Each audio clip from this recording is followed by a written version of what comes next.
नमस्कार भाइ बहिनीहरू। कवि रामप्रसाद गेवालीद्वारा लेखिएको पहिलो पाठ उज्यालो यात्रा कविता यहाँले पढ्नु नै भयो। यहाँलाई यहाँका गुरुहरूले कविताका हरेक पंक्तिहरूको अर्थ लगाएर पढाउनु नै भयो।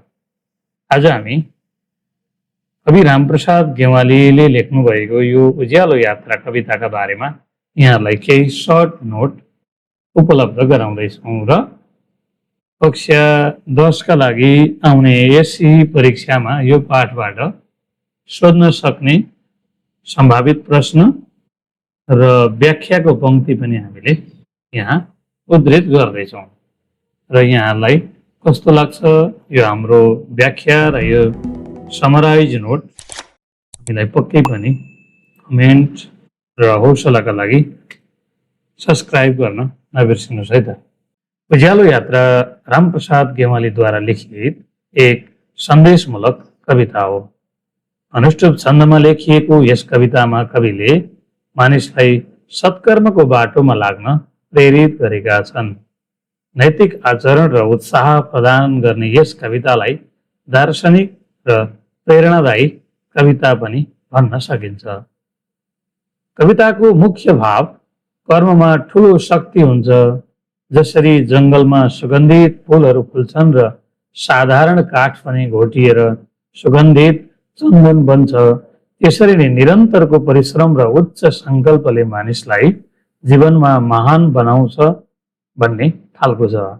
कवि भन्छन् कि मानिसले असम्भव ठानिएका कामहरू पनि दृढ सङ्कल्पका माध्यमबाट पुरा गर्न सक्छ। जीवनमा खुसी अरूबाट लिनुमा भन्दा अरूमा दिनुमा हुन्छ। जसले मनबाट ईर्ष्या र द्वेष हटाएर प्रेम एवं स्नेह बाँड्छन् तिनी मानिसहरू विश्वका लागि गौरवको विषय बन्छन्। कवितामा परोपकारी भावना, त्याग र समर्पणको महत्त्व दर्शाइएको छ। जसले न्यायका लागि आवाज उठाउँछन्, लोभ लालचहरूबाट मुक्त भई त्याग गर्न सधैँ तत्पर रहन्छन्, उनीहरूको शिर सधैँ उच्च र विजयी रहन्छ। कविले आफू पनि यस्तै आदर्श मार्गमा हिँड्ने इच्छा व्यक्त गर्दै चन्द्र सूर्य जस्तै बनाएर संसारलाई उज्यालो छर्न, आफ्नै पौरखले बाटो खन्न, आफै एउटा सर्वोच्च कविता बन्न म कहिले चाहला कहिले सकुला भन्ने इच्छा र जिजीविषा पालेका छन्।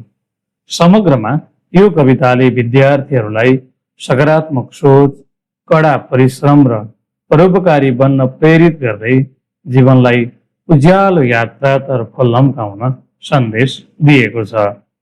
अनुष्टुप छन्दमा लेखिएको यो कविता साँच्चै नै उपमा अलङ्कारको प्रयोगले उत्कृष्ट र पठन योग्य छ र तपाईहरूलाई एसईका लागि सम्भावित प्रश्न।